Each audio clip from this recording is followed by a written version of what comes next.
여러분 안녕하십니까? 오늘 제가 이제 여러분과 함께 나눌 말씀은 마태복음 25장에 있는 말씀입니다.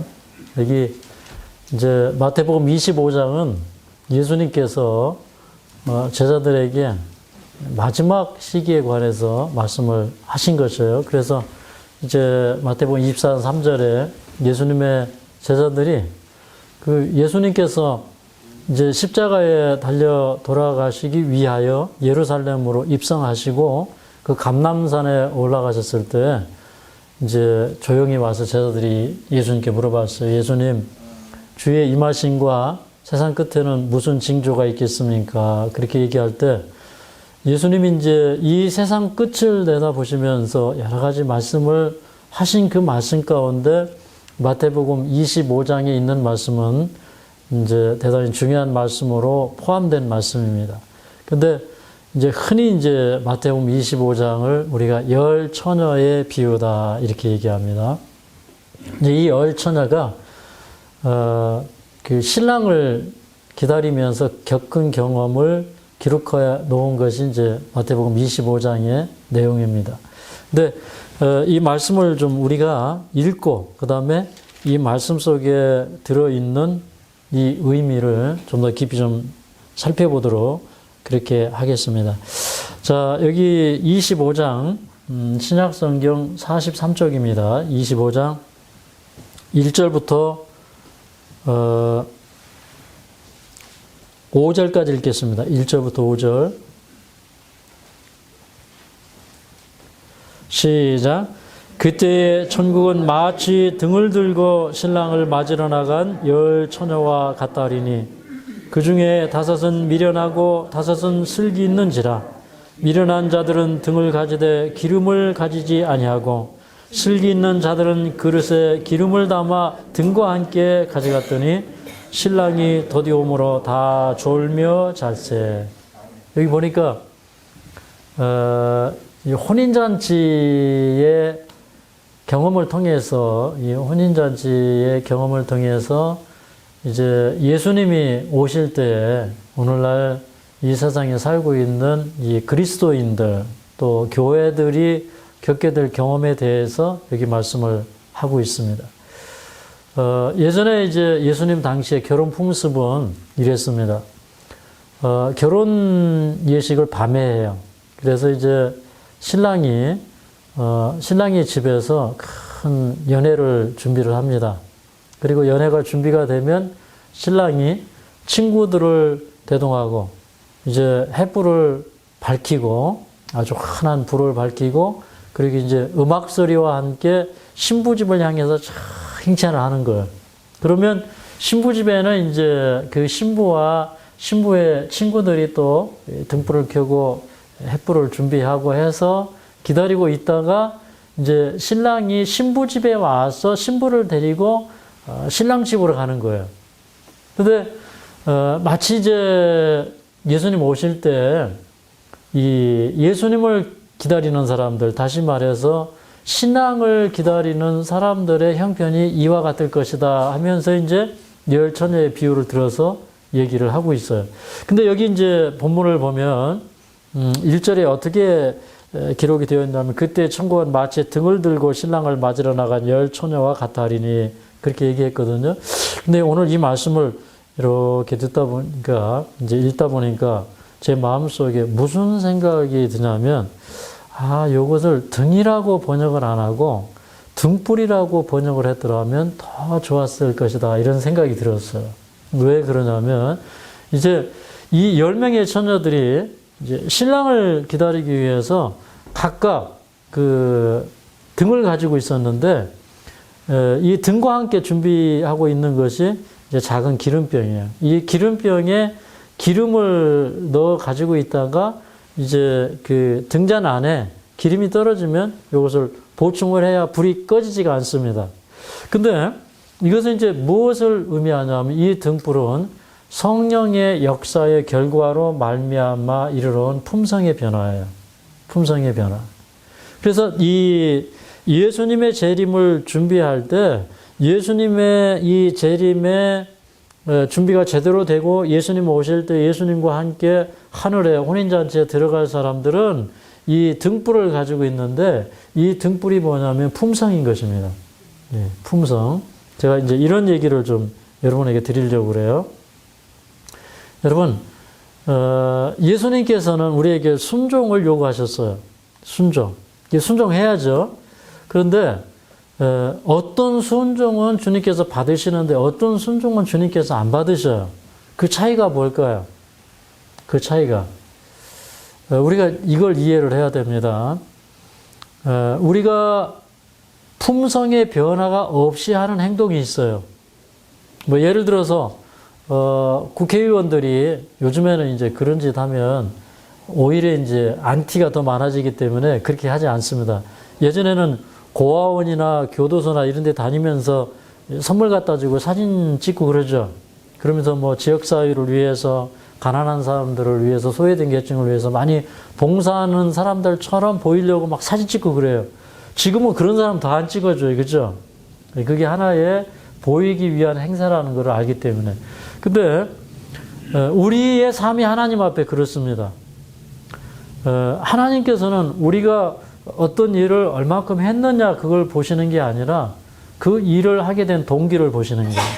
우리가 정말 한 것이 없이 행한 것이 없이 구원을 받을 수도 있어요. 그러나 진정으로 우리 마음의 변화가 오고 품성의 변화가 온다고 하면 그 사람은 하늘에 들어갈 수가 있습니까? 네.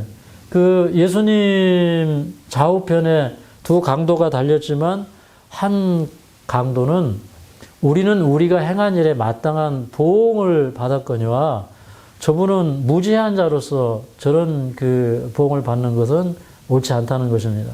그래서 이 한편 강도는 그 자기의 모습을 인정하고 진정으로 거기에서 회개가 이루어졌기 때문에 예수님께서 그에게 구원을 약속하셨다고 그렇게 보아지는 것이에요. 여기 이제 그 열처의 비유 가운데서 이제 그 신랑이 오는데 그 신랑이 오는 시간이 지체되었다고 하는 것입니다. 그러니까 이 비유는 우리에게 어떤 암시를 주고 있냐면 예수님의 재림이 지연될 것이라는 거예요.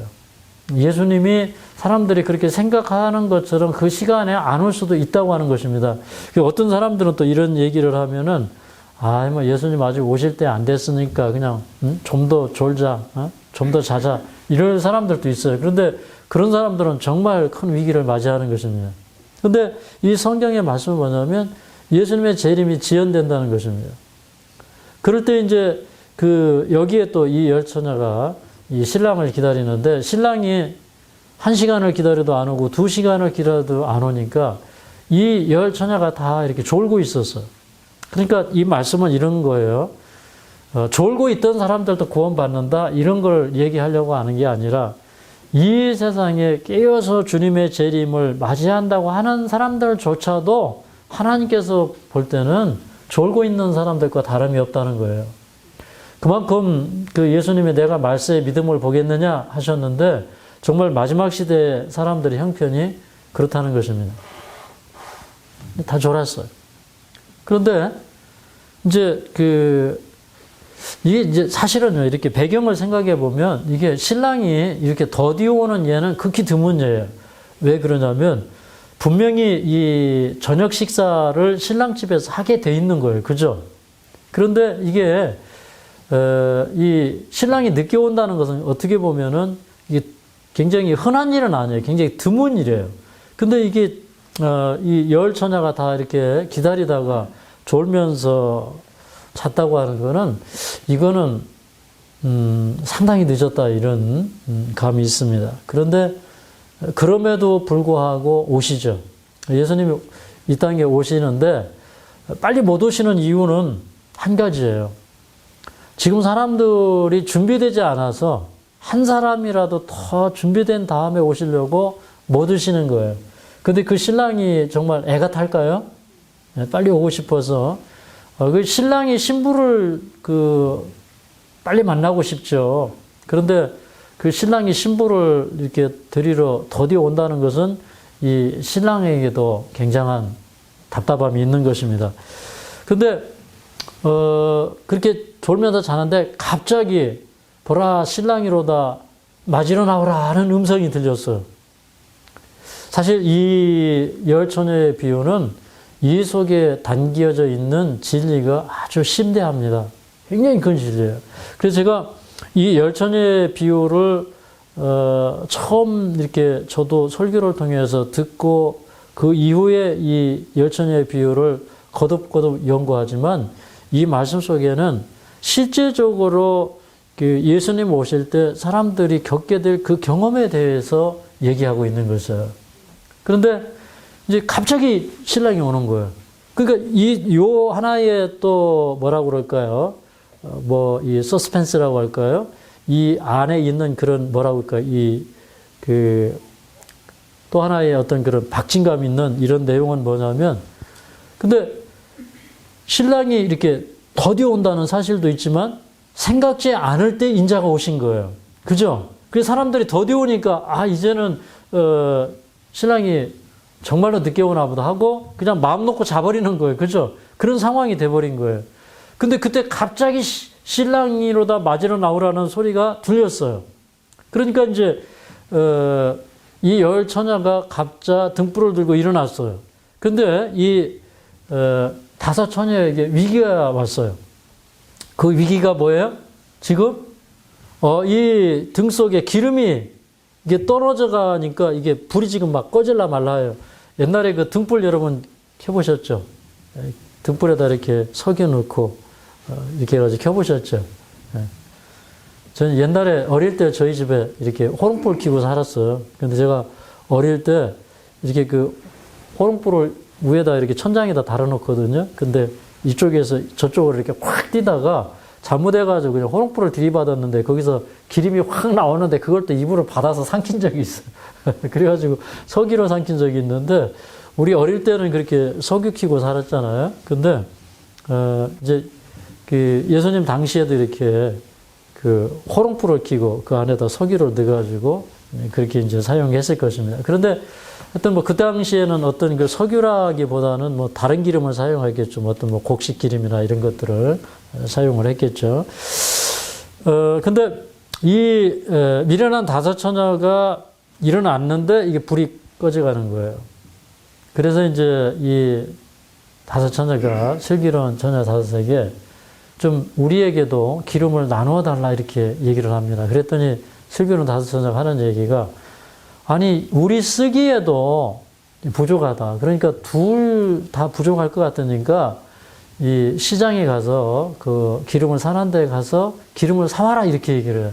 그 사람들이 이제 어쩔 수 없이 기름을 사러 시장에 갔다 오니까 이 신랑을 기다리던 슬기로운 다섯 처녀는 이제 신랑이 어디를 향해서 또 가는 거예요?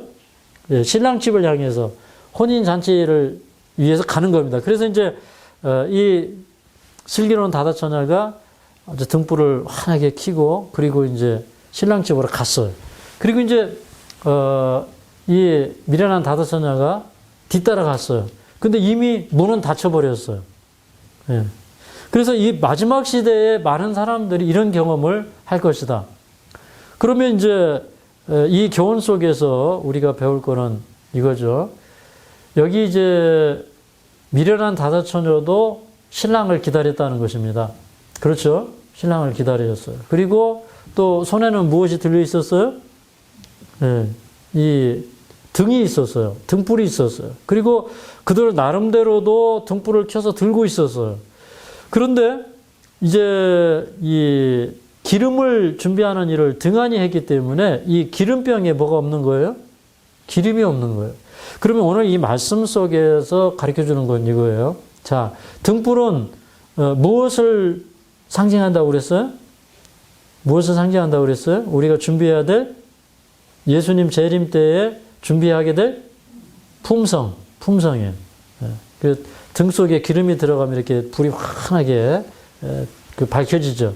예수님이 너희는 세상의 빛이고 소금이라고 말씀하셨어요. 이 빛과 소금이 다 뭐냐면 그리스도인의 품성을 얘기하는 거예요. 그래서 우리가 그리스도인이라고 얘기하는데 그리스도인의 품성이 드러나지 않으면 빛과 소금이 된 게 아니에요. 그런 것처럼 이 등불은 뭐냐면 우리가 준비해야 될 품성이에요. 근데 그 품성의 변화가 무엇을 통해서 이르러 오냐면 이 등불이 뭐가 들어가야 이 불이 타오릅니까? 기름이 들어가야 돼요. 그러면은 이 불을 밝히게 하는 게 기름이에요. 그럼 성경에서 기름이 상징하는 게 뭐예요? 성령이죠. 이것은 조금만 진리를 연구한 사람들은 다 알죠? 성령이에요. 그래서 왜 이 미련한 다섯 처녀는 그 구원을 잃어버리게 되었냐면 기름을 준비하지 않아서 그렇다는 거예요. 그러면 기름을 준비했다는 게 무엇인가? 그러면 기름을 준비하려면 어떻게 해야 돼요? 뭐 기름을 달라고 기도해야 됩니까? 그것도 맞죠. 기름 달라고 기도해야 되죠. 그럼 정말로 이 기름을 준비하는 일이 무엇인가? 그것은 이것입니다. 이 기름이 어떻게 준비되는지를 우리는 알아야 돼요. 근데 이 기름을 준비하는 건 이것입니다. 여러분, 하나님의 말씀을 들어요. 그러면 듣고 나서 순종을 안 하면 안 되죠. 예수님이 마태복음 13장에 보면 이제 씨 뿌리는 비유에 대해서 말씀을 하셨어요. 이렇게 씨를 뿌렸어요. 어떤 씨는 이렇게 뿌렸는데 이게 길가에 떨어졌어요. 근데 길가에 떨어지니까 누가 와서 주워 먹었어요? 새들이 와서 주워 먹었어요. 그러면 어떤 사람은 이런 거예요. 자, 이렇게 지금 말씀을 제가 지금 뿌리고 있는 거예요. 여러분의 마음밭에 지금 이 영생의 씨를 지금 뿌리고 있어요. 근데 어떤 사람은 이제 마음이 준비가 돼서 옥토가 돼서 이 씨가 떨어지면은 이게 발화되고 이제 이게 자라나고 결실을 하게 되는데 어떤 사람은 지금 뭔 얘기하는 거야? 뭐 졸려 죽겠는데 하고 이 씨가 지금 어디로 떨어지고 있는 거예요? 전부 길가에 떨어지고 있는 거예요. 그러면 이 씨는 다 이렇게 새들이 와서 주워 먹어요. 이거는 다 그냥 없어지는 씨예요. 그 다음에 또 어디에 떨어졌다고 그러냐면 돌밭에 떨어졌다 그랬어요. 예, 돌밭에 떨어지는 씨도 있어요. 그러니까 돌밭에 떨어졌다는 거는 내 마음속에 좀 돌도 캐내야 되고 가시덤불도 좀 뽑아내야 되고 이렇게 해서 옥토를 만들어야 되는데 그냥 그런 마음의 준비 없이 그냥 씨를 받아요. 그러니까 예수님 믿는다고 사는데 자기를 살피는 자기 성찰의 경험이 없어요. 근데 말씀은 좋아하긴 해요. 그러면 이 씨가 돌밭에 딱 떨어지니까 이 말씀을 기쁨으로 받는다고 그랬어요. 이 돌밭에 떨어진 씨는. 근데 기쁨으로 받지만 어떤 환난이 오고 핍박이 오고 예수 믿는데 어려움이 생기고 자기 가정에 어려움이 생기고 그러면 예수님 다 때려치우고 예수님 안 믿어요. 뭐 어떤 사람은 목사님 제가 우리 아들을 뭐 미국 유학 보냈는데 교통사고로 죽은 다음에 그 다음부터는 제가 교회를 떠났습니다. 뭐 이런 사람도 있고 뭐 예수님을 떠나는 경로도 보니까 여러 가지. 그런 사람들은 씨가 어디에 뿌려진 씨예요? 돌밭에 뿌려진 씨예요. 결국 자기 품성의 변화가 없었다는 거예요. 그 다음에 또 하나의 씨는 옥토에 떨어졌어요. 그랬더니 그 씨가 자라나서 30배, 60배, 100배의 결실을 맺는 거예요. 그런 것처럼 우리가 기름을 준비한다는 건 뭐냐? 우리 이제 그 시편 요 마태복음 25장을 이렇게 책갈피로 해놓으시고 시편 119편으로 가겠습니다. 시편 119편 105절. 시편 119편 105절. 자, 읽습니다. 시작. 주의 말씀은 내 발의 등이요 내 길의 빛이니이다. 자, 우리 어두운 길을 갈 때 이제 뭐 후레쉬를 가지고 가요. 그러면 그게 발의 등이 되고 우리가 가는 길의 빛이 돼요. 그러니까 이 말씀은 뭐예요? 우리가 인생길을 걸어갈 때 매 걸음마다 주님의 말씀이 빛이 되어서 우리를 인도해 줘야 된다는 것이에요. 그러니까 빛대로만 사는 거예요. 어둠에 다니지 않냐고. 그러면 주의 말씀이 등이다 그랬어요. 그러니까 이 등을 들고 신랑을 준비하는 사람들은 말씀 따라 사는 삶을 사는 거예요. 맞습니까? 이거를 안 하면 진짜 신앙인이 아니에요. 제가 30년 교회 다니면서 이게 뭔지를 몰랐어요. 그래서 그냥 저는 뭐 예수님 좋아하고 예수님을 얼마나 좋아했던지 저는 교회 가는 게 그렇게 즐거웠어요. 그래서 제가 중국에 가서 이렇게 선교하러 갔을 때도 제가 이제 조선족 교회 처음에 맡아가지고 그 조선족 교회를 이제 가서 설교하고 할 때 우리 집에서 한 10분, 15분 이렇게 걸어가야 돼요. 근데 이제 그 외국 사람이 중국 교회 가서 설교하면 걸려요. 그러니까 성경을 이렇게 내놓고 들고 가지 못하고 가방에다 이렇게 넣고 이제 그리고 이제 갑니다. 뭐 가다 보면 뭐 그 먼지도 많이 나고 막 큰 차가 오면 막 먼지가 확 이렇게 나기도 하고 이제 그런데 그 교회 올라갈 때 그렇게 마음이 좋아요. 교회 갈 때 참 은혜를 많이 받아요. 뭐 저는 이제 예수님 너무 좋아해서 어떤 때는 잠도 교회에서 자고 새벽에 일어나서 새벽 기도하고 학교 가려고 이제 교회에서 새벽 기도 하는 게 좋아서 교회에서 때때로 잠도 자고 막 마룻바닥에서 이불도 없이 잠도 자고 이러기도 했어요. 그런데 제가 오랫동안 신앙을 하다가 제 인생에 여러 가지 시련과 어려움이 있을 때 제가 그때서 깨달은 게 있는데 나는 예수님을 사랑한다고 하고 교회 열심히 다니고 뭐 청년회장하고 참 그렇게 열심히 행해야 했지만 근데 내 스스로의 계획과 내 뜻을 가지고 살아가는 사람인 것을 알게 되었어요. 그래서 뭐 주기도문에도 뜻이 하늘에서 이룬 것 같이 땅에서도 이루어지이다. 그래서 하늘의 뜻이 하나님의 뜻이 나를 통해서 이루어져야 되는데 그게 아니었더라고요. 그래서 이 부분에 대해서 정말로 가슴 아프게 생각하고 정말 그게 다 내려놓는 거예요. 뭐 요즘에 이제 그런 말 많이 하죠. 다 내려놓으라. 어떤 뭐 선교사님이 그 뭐 내려놓으라는 책을 써서 그 이제 기독교인들이 많이 읽게 되었는데 근데 그 내려놓는다는 거는 그냥 그 우리 뭐 걱정, 근심 이거 내려놓는다 이런 의미보다 더 깊은 의미예요. 원래 내려놓는다는 의미는 나의 모든 그 앞으로의 계획, 삶 이걸 송두리째 내려놓아야 그 사람이 진짜 내려놓는 거예요. 이게 말씀 따라서 사는 신앙입니다. 그 다음에 우리가 이제 그 말씀을 따라가고 그 다음에 그 말씀이 우리의 품성의 변화로 나타나야 되는데 왜 그 말씀을 따라서 한다고 해도 우리 품성의 변화가 없느냐? 에스겔서 33장 31절을 보도록 하겠습니다. 에스겔서 33장 31절. 자, 읽습니다. 시작. 백성이 모이는 것 같이 내게 나오며 내 백성처럼 내 앞에서 앉아서 내 말을 들으나 그대로 행치 아니하니 이는 그 입으로는 사랑을 나타내어도 마음은 이욕을 쫓음이니라. 여기 있는 이 말씀 가운데 특별히 이렇게 탁 들어오는 건 뭐냐면 그 입으로는 사랑을 나타내어도 마음은 이욕을 쫓음이니라.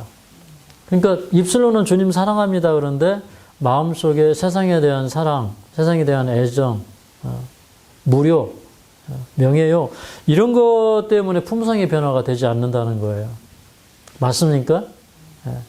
이 등불을 켜고 그 신랑이 오는 길을 환하게 비추는 사람들은 아까 제가 품성이라고 얘기를 했잖아요. 근데 우리 성경에는 그냥 그 등이라고 이렇게 번역을 했는데 여기 25장 1절을 등을 들고 신랑을 그 맞이하는 열처녀에 대해서 얘기하는데 저는 이게 등이라는 의미보다는 등불이라고 번역을 해야 되지 않을까 이런 생각이 들어서 킹제임스 성경을 찾아보니까 등불로 되어 있어요. 제가 원어를 찾아보니까 이 등불이라고 번역을 해야 더 나은 번역이에요. 그러니까 예수님을 많은 사람들이 기다리고 재림을 준비하면서 살 거예요. 그런데 어떤 사람은 구원을 받고 어떤 사람은 못 받아요. 뭐 한 번 구원은 뭐 영원한 구원이다 뭐 이런 거 잘못된 가르침이에요. 맞습니까? 예. 어떤 사람들은 심지어는 뭐 회개론 뭐 이런 것들 어떤 게 진정한 회개인가 이렇게 가르치면서 이렇게 주장하는 사람들도 있어요.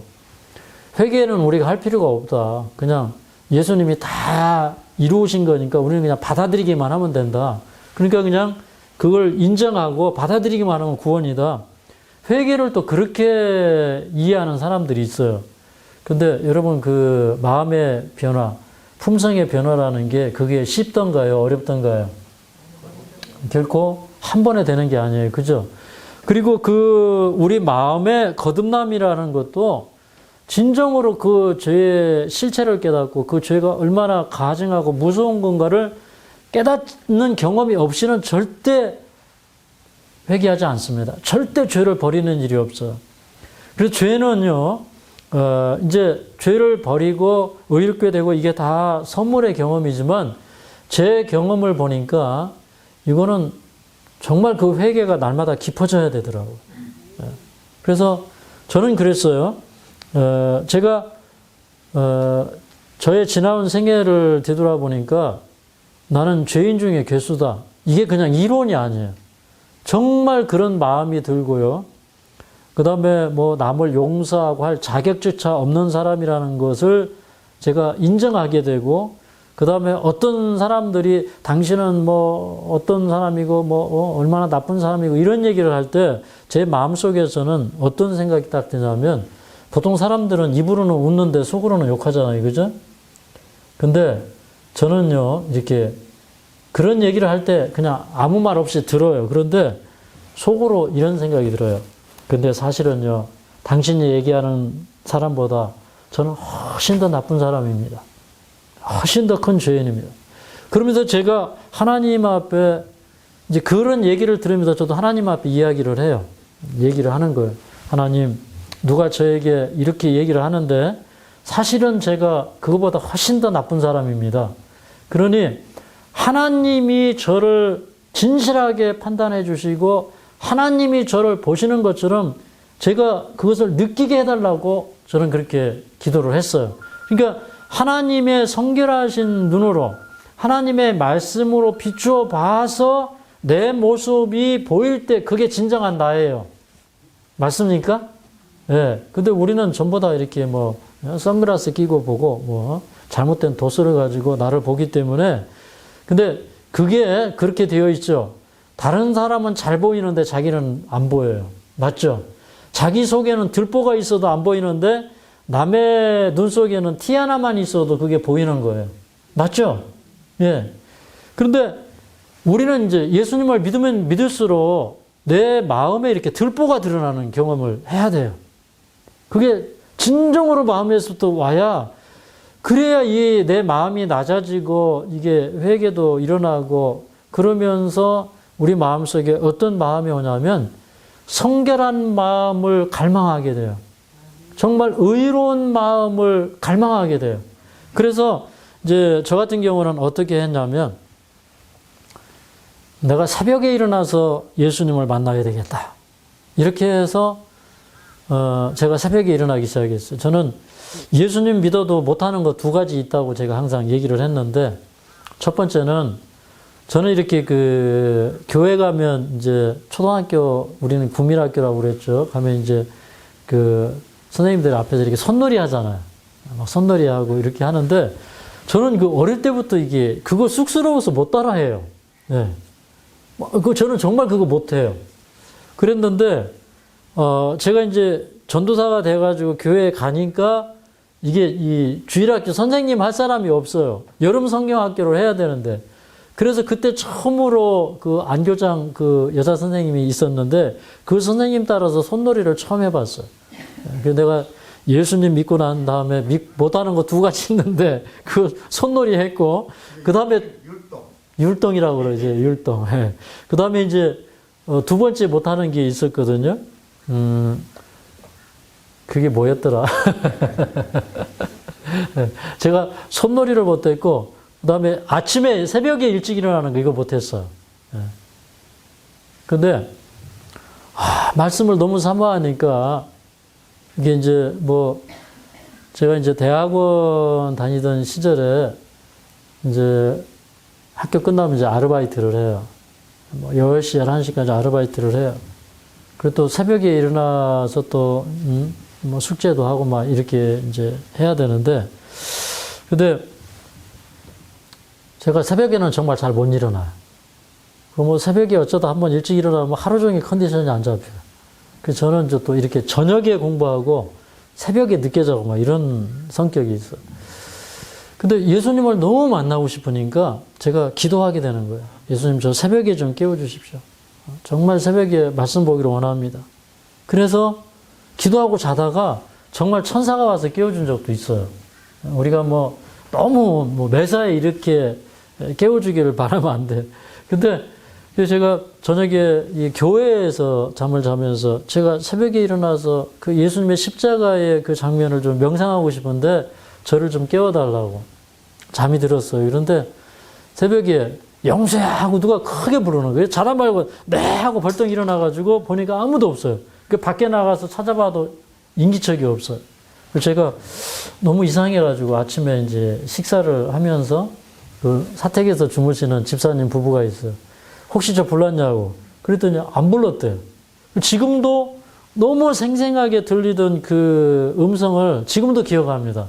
아무리 생각을 해도 그날 아침에 천사가 와서 저를 깨워줬어요. 제가 그날 아침에 그 말씀을 보면서 그 말씀을 본 이유가 내가 그 십자가 아래에 가서 내가 거듭나고 깨어졌으면 좋겠다. 내가 새 사람이 됐으면 좋겠다는 그런 열망을 가지고 그 말씀을 보는데 그 아침에 뭐 천사가 깨워진 그 아침에 성경을 보니 얼마나 은혜롭겠습니까? 그래서 눈물 뚝뚝 흘리면서 말씀을 본 적이 있어요. 우리가 이제 그 품성의 변화가 오려면 이렇게 그 진리를 사랑해야 돼요. 참된 가르침을 사랑하고 내가 예수님처럼 되고 싶고 예수님 닮고 싶고 이런 그 마음속에 갈망이 있어야 돼요. 근데 그런 갈망이 일어나지 않아요. 그래서 예수님이 팔복에 말씀하신 게 첫 번째 복이 뭐예요? 심령이 가난한 자는 복이 있나니 천국이 저희 것이며 애통하는 자는 복이 있나니 저희가 위로함을 받을 것이며 의에 줄이고 복바른 자는 복이 있나니 저희가 위로를 받을 것이며. 그러니까 이게 뭐 애통하는 마음, 뭐 가난한 마음, 뭐 의에 줄인 마음 이런 게 뭐냐면 이렇게 그 마음 속에 주님을 사랑하고 주님을 닮고 싶은 그런 갈망이에요. 근데 이런 게 있어야 진정으로 품성의 변화가 되지 이게 없이는 되지 않아요. 그래서 저는 보니까 예수님을 따라가는 길은 사생결단의 길이에요. 맞습니까? 내가 가던 길을 멈추고 돌이키는 이게 진정한 회개예요. 그러니까 내가 사업하다가 사업을 내려놓고요. 내가 인생길을 가다가 내 명예를 내려놓고 하는 게 이게 뭐냐면 주님을 따라가는 길이에요. 여러분 그거 할 수 있습니까? 하실 수 있어요? 대답을 한 번도 안 하시네. 이게 지금 전부 다 이게 길가에 떨어지는 겁니까? 돌밭에 떨어지는 겁니까? 근데 여러분 마음속에는 아멘이 있습니까? 예. 마음으로만 얘기하시는구나. 근데 정말 그 경험이 있어야 돼요. 그래서 우리 뭐 디모데후서 3장에도 거기 2절, 5절 보면 사람들은 이게 돈을 사랑하기를 하나님 사랑한 것보다 더하고 쾌락을 사랑하고 그다음에 5절을 보면 경건의 모양은 있으나 경건의 능력은 부인하는 자라 그랬어요. 그러면 경건의 이 능력이 없는 사람은 이게 뭐냐면 그 속에 변화가 없는 거예요. 그 속에 진정한 사랑이 없는 거예요. 그러니까 이웃을 위해서 봉사하고 이웃을 위해서 어떤 일을 한다 할지라도 그 마음속에 변화된 심령이 없으면 그거 소용없는 거예요. 맞습니까? 그래서 뭐 많은 사람들이 그래요. 뭐 믿음으로 구원받느냐 행함으로 구원받느냐 그 두 가지 사이에서 많은 사람들이 뭐 논쟁도 많이 하고 그래요. 근데 믿음이 있다고 하고 뭐 순종이 없는 거 어떤 경우에는 괜찮을 수도 있어요. 어떤 사람은 뭐 순종할 기회 없이 구원받는 사람도 있어.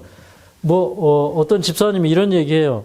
자기는 불과 몇십 초 만에 사람을 회심시켜서 준비시킨 적이 있대요. 그러니까 임종을 앞두고 죽어가는 사람을 설득해가지고 예수님 믿으라고 그러고 그 사람이 그렇게 하겠다고 그러고 수긍을 하고 그리고 잠들었대요. 그러니까 자기는 몇십 초 안에도 사람이 회심하는 게 가능하다는 거예요. 그러면 그 사람이 무슨 뭐 행위의 열매가 있겠습니까? 아무것도 없어요. 근데 그 사람은 마음의 변화가 이루어진 사람이에요. 아멘입니까? 그래서 그 순종이라는 게 그래요. 우리가 예수님께 접붙임을 받아서 거기에서 그 신령한 수액을 받아서 거기서 달리는 그 열매.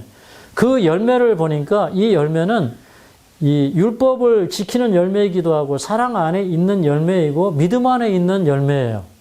예.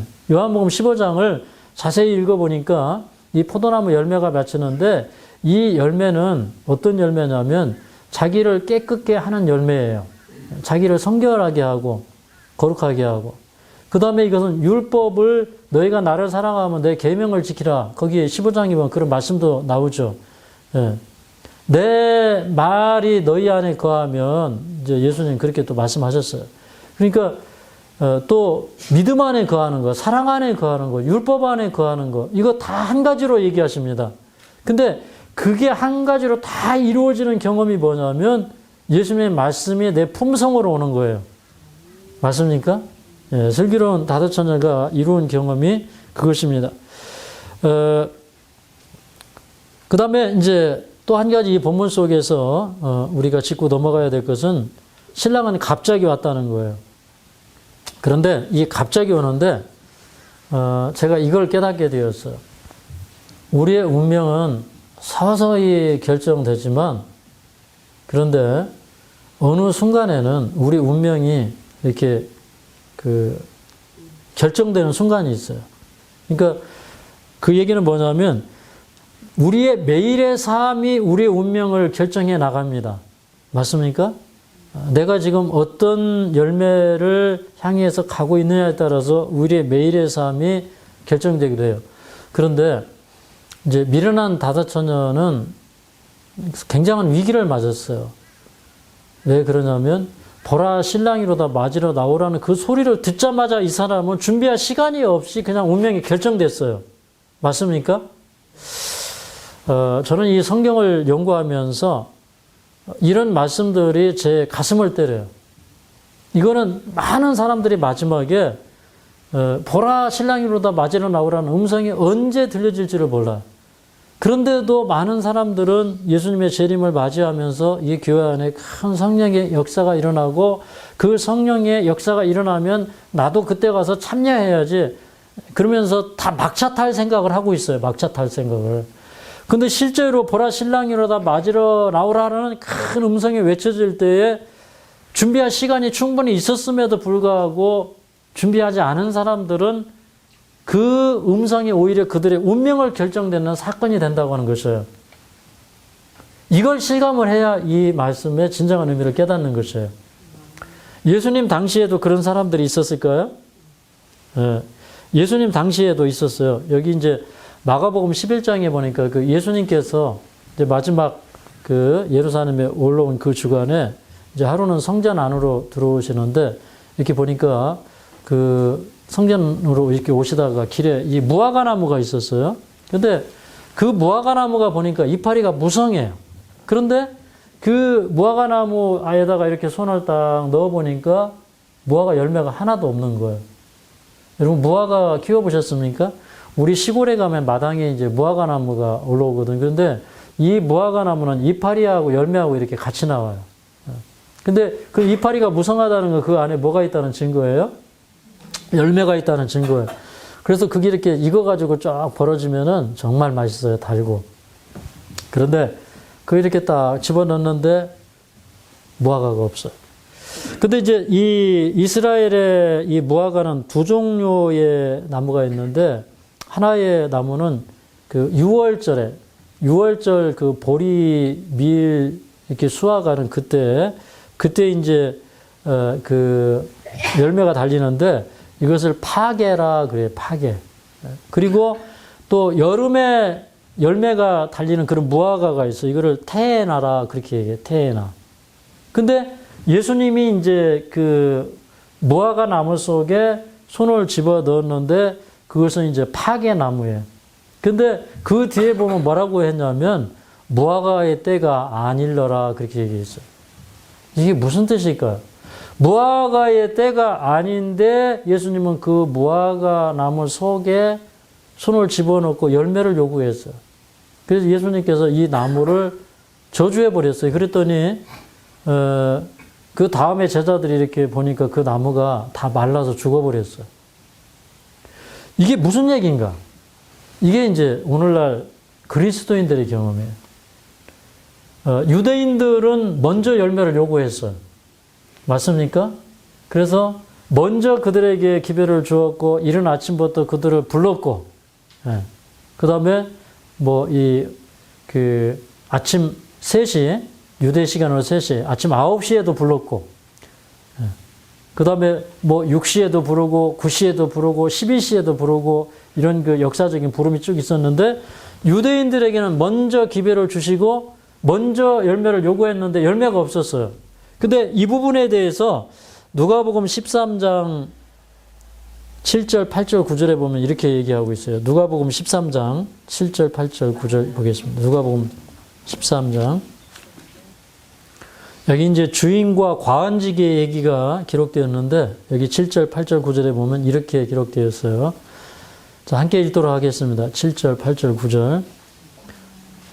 시작. 과은지기에게 이르되 내가 3년을 와서 이 무화과 나무에 실과를 구하되 얻지 못하니 찍어버리라.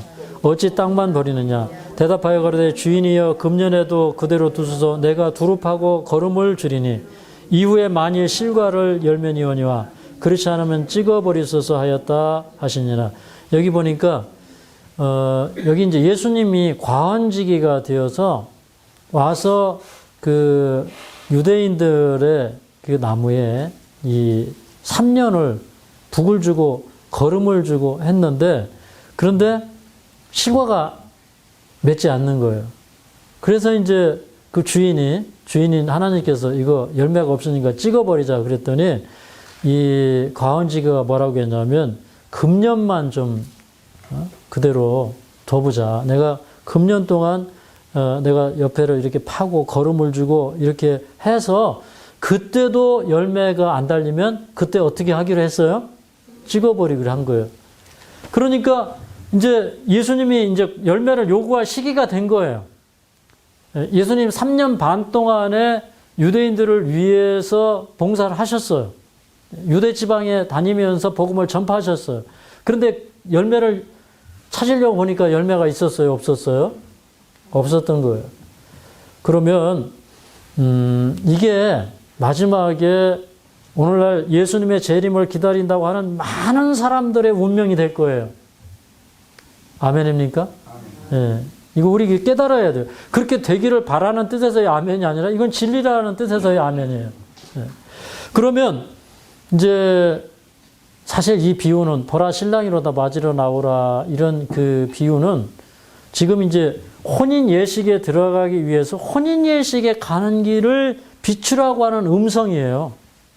여러분, 이건 역사적으로 한번 지나갔습니다. 네. 우리 지난번에 마태복음 22장에 보니까 이거 대단히 지금 중요한 걸 여러분에게 지금 터뜨리는 거거든요. 마태복음 22장에 보니까 이 혼인 예복을 다 나누어 주고, 혼인잔치에 들어온 사람들이 예복을 입었나 이렇게 심사하는 일이 있었어요. 맞습니까? 예. 그런데 우리 말라기서 3장에 보니까 만군의 여호와가 호련히 그 전에 임하는 사건이다 그랬어요. 그게. 그러면 예수님께서 그 만군의 여호와가 호련히 그 전에 임하는 사건은 뭐냐면, 이 다니엘서 7장에 하나님의 보좌 앞에 생명책이 펼쳐지고, 그 생명책을 조사해서 그 모든 사람의 기록을 조사해서 구원받을 사람들을 결정하는 일을 하기 위해서 심사하는, 그것을 혼인 예복을 심사하는 일로 그렇게 묘사를 했다 이 말이에요. 그러면 이미 예수님께서 성소에서 지성소로 들어가기 전에 그 길을 비추는 운동이 역사적으로 일어났다 이 말이에요.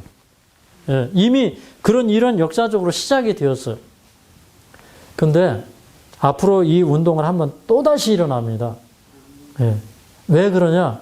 많은 사람들이 그 사건에 대해서 주목하지 않기 때문에 요한계시록 10장에는 뭐라고 그랬냐면, 자, 요한계시록 10장을 보겠습니다. 요한계시록 10장.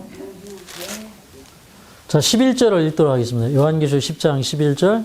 저가 내게 말하기를 내가 많은 백성과 나라와 방언과 임금에게 다시 예언하여야 하리라. 그랬어요. 여기 보니까 다시 예언하는 일이 있다는 거예요. 누구에게? 많은 백성과 나라와 방언, 그러니까 언어가 다른 그 민족들에게 복음을 다시 전해하고 다시 예언하는 역사가 있다 이 말이에요. 이렇게 다시 예언한다는 것은 첫 번째 이 예언하는 일, 첫 번째 보라 신랑이로다 맞으러 나오라고 하는 이 운동이 실패로 돌아갔다 이 말이에요. 그래서 두 번째 진짜 운동이 일어날 건데 그때를 위해서 우리가 준비하면서 살아야 되는데 여러분 우리는 미련한 다섯 처녀가 되어야 될까요? 슬기로운 다섯 처녀가 되어야 될까요? 네. 근데 저는 여기서 한 단계 더 높은 얘기를 하고자 합니다. 여러분 우리는 슬기로운 다섯 처녀가 되는 게 아니라 보라 신랑이로다 맞으러 나와라 라고 외치는 사람이 되어야 돼요. 이 졸고 있는 교회들을 향해서 지금은 우리가 깨어날 때다. 마지막이 가까이 왔다. 성경의 모든 예언들이 성취되어 가고 있다. 그러니 눈을 들어서 하늘을 보라. 지금은 세상에 애정을 두고 있던 것을 하늘에 두어야 된다. 보물을 땅에 쌓을 시간이 아니라 하늘에 쌓아야 된다. 이렇게 얘기해야 된다 이 말이에요. 네. 근데 이제 그런 보라 신랑이로다 맞으러 나오라 외치는 사람들은 정말 이제 늦은 비 성령이 충만해서 외치는 그런 사람들인데 그런 사람들이 일어나기를 바라고 앉아서 기다리는 사람들이 기름을 준비하지 않으면 구원을 잃어버린다는 거예요. 그러면 그 기름은 성령이라고 그랬고 성령이 내 마음속에 들어와서 내 품성의 변화가 이루어져야 돼요. 그럼 그 품성의 변화가 어떻게 일어나야 되느냐?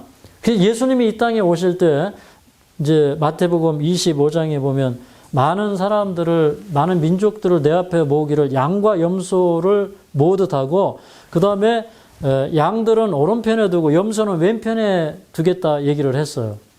그래서 이제 그 예수님께서 그 오른편에 있는 양들에게 하신 말씀이 뭐냐면, 내가 줄일 때 너희가 먹을 것을 주었고, 목마를 때 마시게 하였고, 나그네 되었을 때 영접하였고, 벗었을 때 옷을 입혔고, 병들었을 때 돌아보았고 옷에 갇혔을 때 와서 보았느니라 그렇게 얘기했어요. 그러니까 이 양은 어떤 사람들이냐면 예수님을 닮은 품성이 변화된 사람들이에요.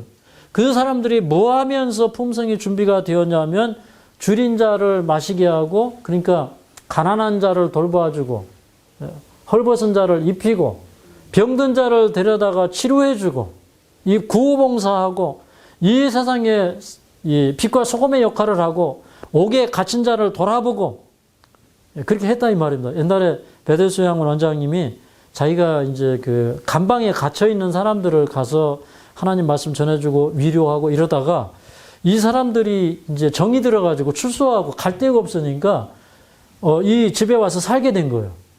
그래서 이제 그 사람들을 데리고 밥을 해주고 말씀을 전하고 그러는데 병든 자가 왔는데 병든 자가 나은 거예요. 그래서 요양원이 시작이 된 거예요. 예. 근데 이런 사람들에게 이르러온 경험이 뭐냐면 양과 같이 준비되는 품성의 경험이에요. 그러면 신랑이 오는 길을 환히 비추는데 무엇으로 비추느냐? 입으로 비추는 게 아니에요. 삶으로. 예. 변화된 삶을 실천함으로 말미암아 신랑이 오는 길을 비추는 거예요. 그래서 이 원래 요양원 사업은 많은 사람들이 요양원 사업하면 이렇게 이제 큰 건물 지어놓고 많은 준비를 하고 하는 이 사업이 요양원 사업이 아니라 제가 시작한 요양원 사업은 뭐냐. 시골에 전원주택을 짓고 방 하나 몇 개 더 해가지고 거기 병든 사람들이 오면 돌봐주고 먹여주고 우리도 실제 그랬어.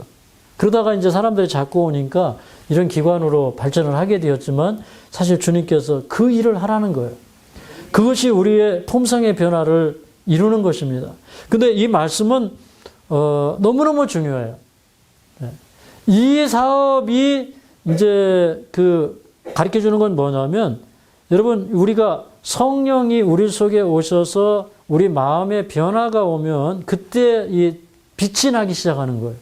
그래서 우리 이사야 58장을 보겠습니다. 이사야 58장 7절 8절만 읽도록 하겠습니다. 이사야 58장 7절 8절 시작. 또 줄인 자에게 내 식물을 나눠주며 유리하는 빈민을 내 집에 들이며 벗은 자를 보면 입히며 또 내 고륙을 피하여 스스로 숨지 아니하는 것이 아니겠느냐. 그리하면 내 빛이 아침같이 비칠 것이며 내 치료가 급속할 것이며 내 의가 내 앞에 행하고 여호와의 영광이 내 뒤에 호위하리니. 여기 보니까 이게 말라기 4장 2절에 내 이름을 경외하는 너희들에게는 의로운 해가 떠올라서 치료하는 광선을 발하리니 그랬어요. 굉장히 의미가 있는 거예요. 그러면 치료하는 광선이 발해지고 실제 치유와 기적이 일어나는데 의로운 해가 떠올라야 돼요. 의로운 해. 왜 의로운 해라고 그랬을까요? 이 의로운 해는 누구예요? 예수님이에요. 그죠? 예수님. 근데 예수님을 뭐라고 그랬냐면 의로운 해. 그러니까 우리가 의로운 품성으로 변화돼야 돼. 그래서 여기 똑같은 말씀을 하는 거예요. 그러면 우리의 품성이 무엇으로 나타나느냐? 주린 자에게 내 식물을 나눠주며 유리하는 빈민을 내 집에 들이며 벗은 자를 보면 입히고 또 내 고륙을 피하여 스스로 숨지 않은 것이 아니겠느냐? 그리하면 내 빛이 아침같이 비칠 것이요. 여기 보면 의로운 해가 떠오르는데 그게 예수님이지만 예수님을 닮은 사람들이 일어나면 내 빛이 아침같이 비칠 것이며 그랬어요. 의로운 해가 떠올라서 비치는 게 아침처럼 비치는 것이죠. 이게 말씀이 풀어집니까? 네, 말씀이 그대로 풀어집니까? 네.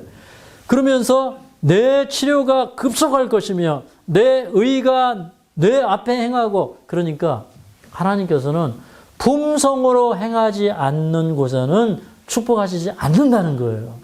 하나님의 계획은 품성이 준비되지 않는 교회나 요양원에 축복 안 주시는 거예요.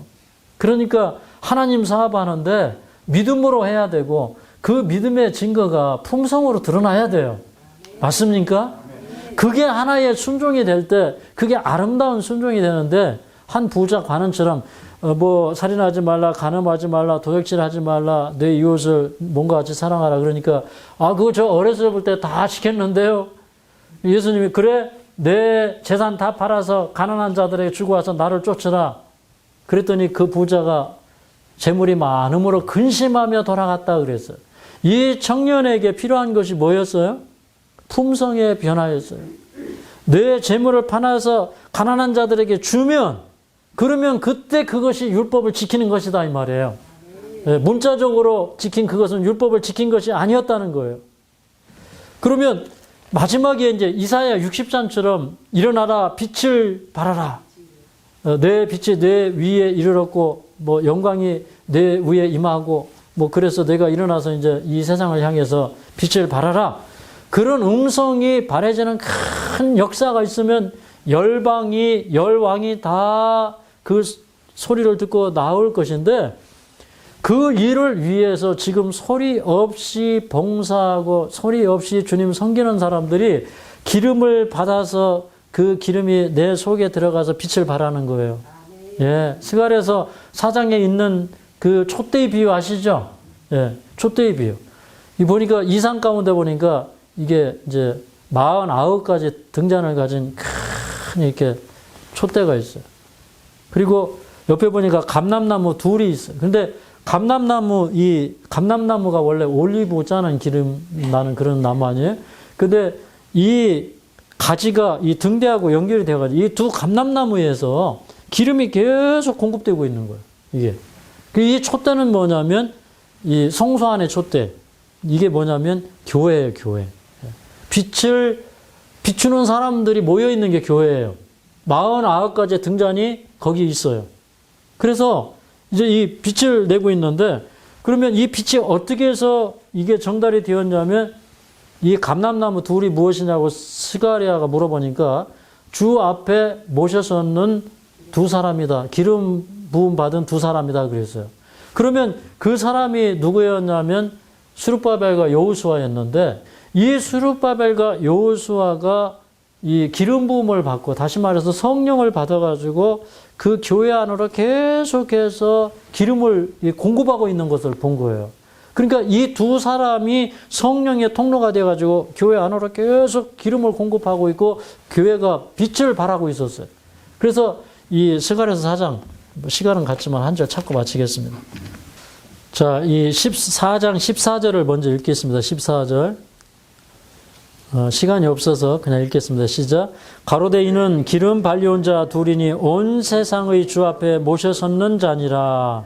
그러니까 이 감람나무는 원래 예수님인데 이 감람나무 역할을 하고 있는 이 세상에 주님의 종들이 필요한 거예요. 그들에게서 기름이 흘러가서 등불이 켜지는 거예요.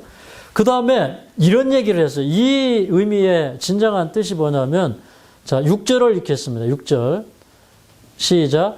그가 내게 일러 가로되 여호와께서 스룹바벨에게 하신 말씀이 이러하니라. 만군의 여호와께서 말씀하시되 이는 힘으로 되지 아니하고 능으로 되지 아니하고 오직 나의 신으로 되느니라. 여기 이 힘으로 된다는 것은 우리 이 힘센 사람들이 있죠. 무슨 뭐 역군의 힘, 어떤 군대의 힘, 이런 힘으로 되는 것도 아니고 인간의 지혜와 어떤 인간의 머리와 능력으로 되는 게 아니고 오직 나의 신으로 되느니라. 이건 뭐냐면 이런 거예요.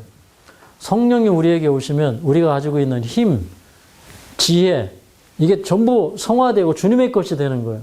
그러니까 우리가 이 세상의 마지막 역사를 이루려면 우리가 내 힘으로 되지 않고 내 지혜로 되지 않고 오직 성령으로 되는 경험을 해야 마지막 사업을 할 수 있고, 그런 사람이 등불을 가지고 있는 거예요. 나는 이 세상을 밝히는, 신랑이 오시는 길을 환하게 밝혀서 신부가 신랑 집으로 갈 수 있도록, 하나님의 이 왕국인 신부와 예수님이 나중에 결혼하시잖아요. 그런데 그 혼인 예식이 지금 진행되고 있는데 그 길을 비칠 수 있는, 신랑이 오는 길을 비칠 수 있는 사람들은 다른 거 아니에요. 예수님이 다른 거 보시겠다고 안 했어요. 성령으로 그 마음의 등에 성령의 역사가 있어서 그 변화된 성품으로 빛을 밝히는 그 사람들 예수님께서 데리고 하늘에 가겠다고 말씀하셨습니다.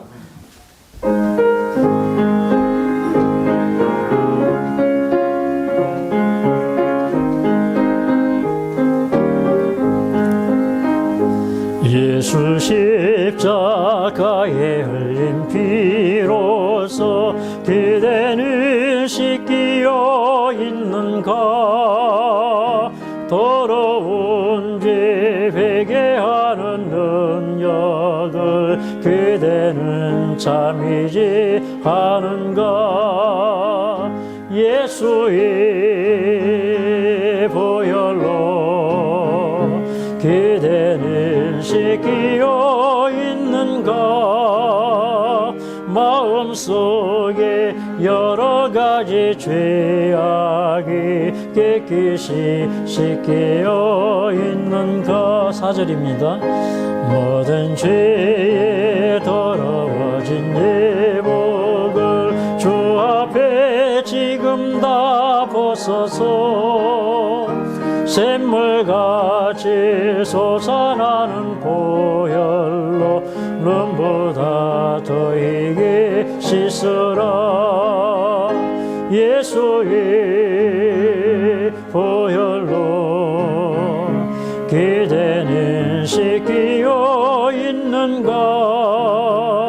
마음속에 여러 가지 죄악이 깨끗이 씻기어 있는가.